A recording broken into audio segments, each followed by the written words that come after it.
Mga kababayan, tinanong si Presidente kung hahayaan daw niya bang mag-lapse into law kasi ayun yung report eh. Nasagot niya, no, no, I'll sign it, I'll sign. So malinaw po yung kanyang sinabi. Sa mga hindi pa po nakakita ng video na yun, yung interview na yun ng Presidente, pakikita ko sa inyo mamaya. Pero alam nyo, sinabi niya, pipirmahan niya, pero hindi pa naman nagaganap. Ang deadline ay August 14. Yan yung pinaka araw na magna-lapse into law itong SB number 2816. Pag-usapan natin ito dahil yung talagang kanyang dahilan kung bakit niya ito talagang papaboran.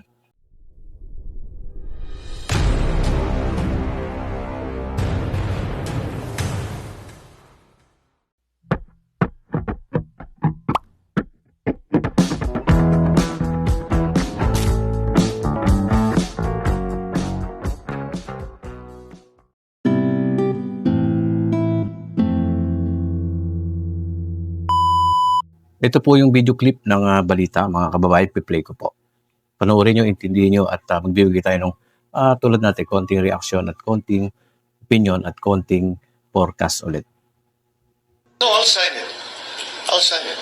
One of the biggest elements here, kakatapos lang natin ng malaking eleksyon, midterm election. Susunod na rito yung BARM. Isasabay pa natin ngayon yung barangay. Masyado ang COMELEC actually nagsasabi hindi namin kaya dahil ang hindi naman ang kailangan nating tutukan yung BARM.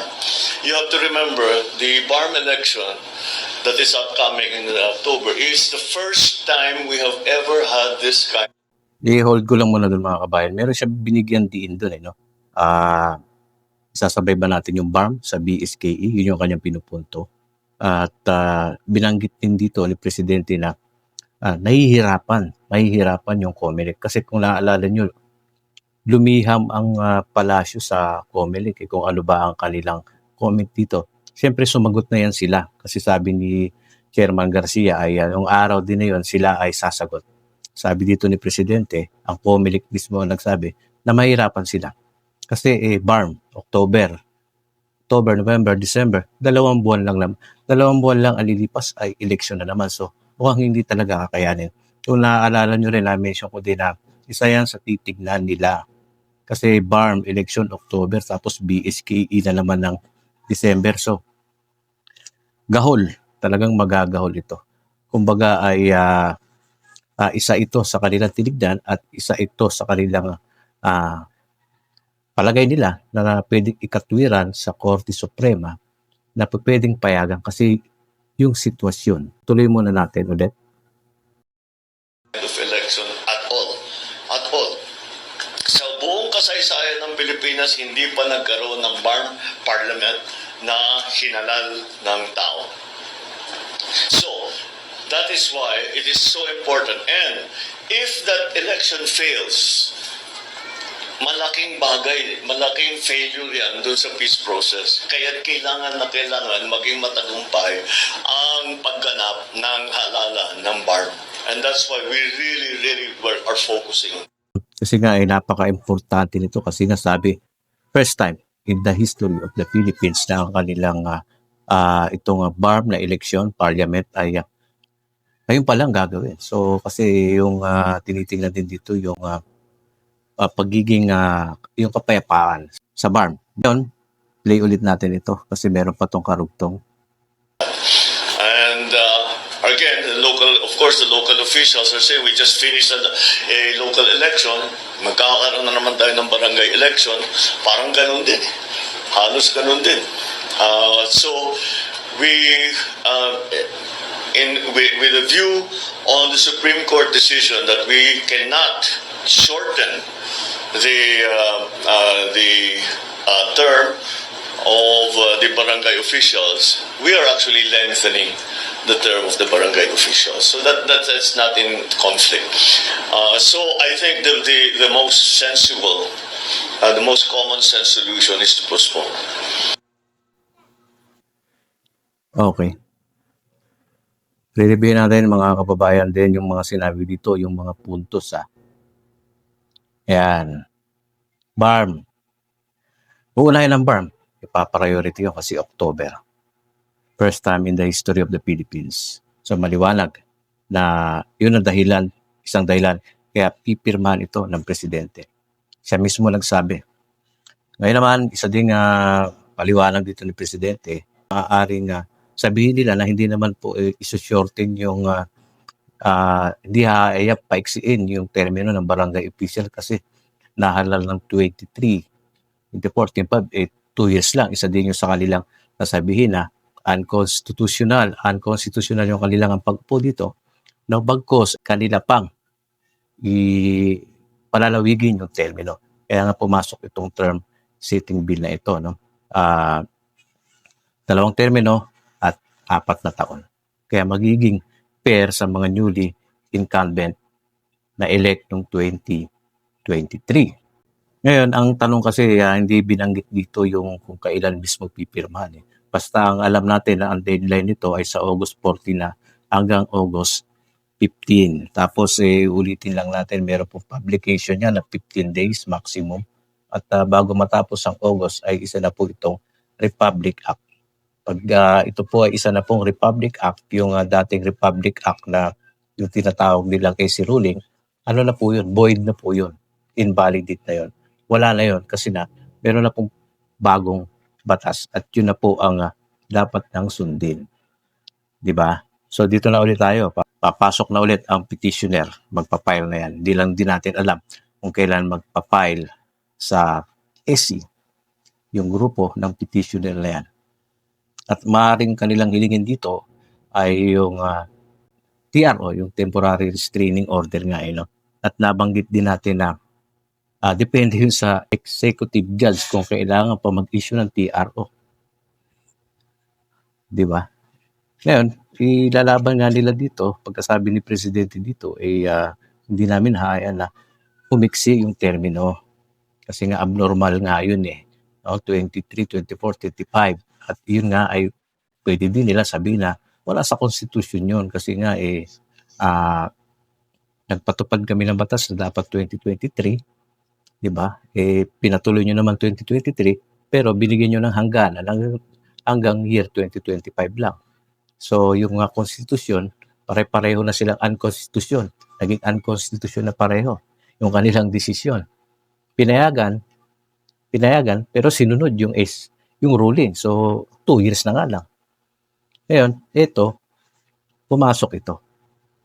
Kaya isa yan sa posible na palusutin na or payagan na ng AC na maging batas na po ito. So nagets po ninyo mga kababayan. So ang forecast, bigay tayo ng forecast ngayon dito ay sa tingin ko lang, no? Hindi sa nagbabias tayo. Matatalo dito ang petitioner. Di pa yung final judgment na mukhang sa tingin lang. Pwedeng oo, pwedeng hindi. So dalawa na lang din ang pupuntahan ito. Yes or no na lang po, mga kababayan. At yun din ang sa tingin ni Presidente at syempre yung advisor niya. At syempre yung majority na nagpasa ng batas niyan. Yun ang kanila sa tingin niya. Kung sa una ay natalo sila doon, naging unconstitutional. Diba? Ngayon kaya sa tingin nyo ay hahayaan na nila kasi meron na po mga taktika yan. Sa tingin nila talagang paniniwala nila na ito ay lulusot na. Hindi naman na kasi ito postponement na at term setting na ito. Ito na yung pagtatakda. At lagi ko rin minimension na hindi na yan mapopospone sa susunod kasi yan na yun term setting bill na fixed na nga fixed term. Diba? So ayun po yung ating update ngayon sa inyong mga kababayan. Mag-iwan ulit kayo ng opinion dito kung ano sa tingin ninyo. Marami pa din nagsasabi na hindi pa yan pinirmahan. Tuloy pa rin talaga sa December 1 yan. Hanggat di yan nagiging ganap na batas. Ilan days na lang po ba? Wala na po 1 linggo. Wala na pong 1 linggo at maglalaps na. Tignan natin kung ano pang klaseng pagbabago dyan. Ganun pa man, kahit hindi naman yan pirmahan. Halimbawa, biglang na-busy si Presidente. Kahit sinabi niyang pipirmahan niya at biglang na-busy, doon din naman ang pupuntahan yan. Magiging ganap pa rin batas yan. Pirma or lapse. So wala na pong maraming sasabi ibibito, kaya daw hinold ibibito. Wala. Ayaw nyo kasi maniwala eh. Kung maibibito yan, nung una pa lang na nakuha. Hinold yan kasi may plano ng i-approve yan. Pinag-aralan. Interesado. Yung sinasabi natin. Hindi po ba? O yan, so yung usaping bito, wala na. Zero na yon. Zero na yon mga kababayan.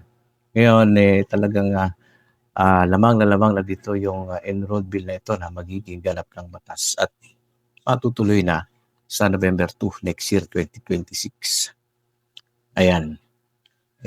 Sa TRO naman, nabanggit ko na po yan kung yung mga nakapanood, no? Mukhang baka hindi nga mag-issue ng TRO at kung mag-i-issue man, hindi rin sapat. Hindi rin po sapat. Pwedeng gamitin ng TRO para i-challenge yung batas.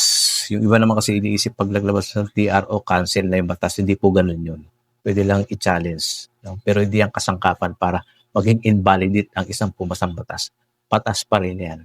Once na naging batas na po. O, diba? Masakit lang sa pandinig ng mga gustong matuloy sa December 1. Ganun po talaga. Kailangan tanggapin. Dumaan naman sa legislative process yan at kung ma-approvean, titimbangin niya ng SC. Ganun yan. May timbangan. Titimbangin na nila ngayon yan sa magpipetisyon. Titimbangin na yan. Isa-isahin nila yan lahat ng kanilang mga ebidensya.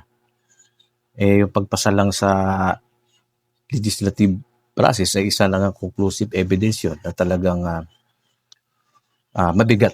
No? Bigat yun ngayon. Yung itong laban nila ngayon. Medyo mabigat ito. Medyo llamado itong enrolled bill na to sa tingin ko. At bihirang magsalita din si Presidente na ito na talagang sinabi niya, I'll sign. Mukhang sigurado siyang lulusot. Diba? So, ayan po ang ating update ngayon. Sa susunod na lang ulit kasi wala pang pirma yan. Makaabang tayo at magpatuloy pa rin tayo magbibigay ng mga opinion dito hanggat hindi yan naging ganap na batas. Hanggat sa maging ganap na batas yan, siyempre may mga update pa rin po yan. Hanggat hindi dumarating yung December. Di po ba? Okay.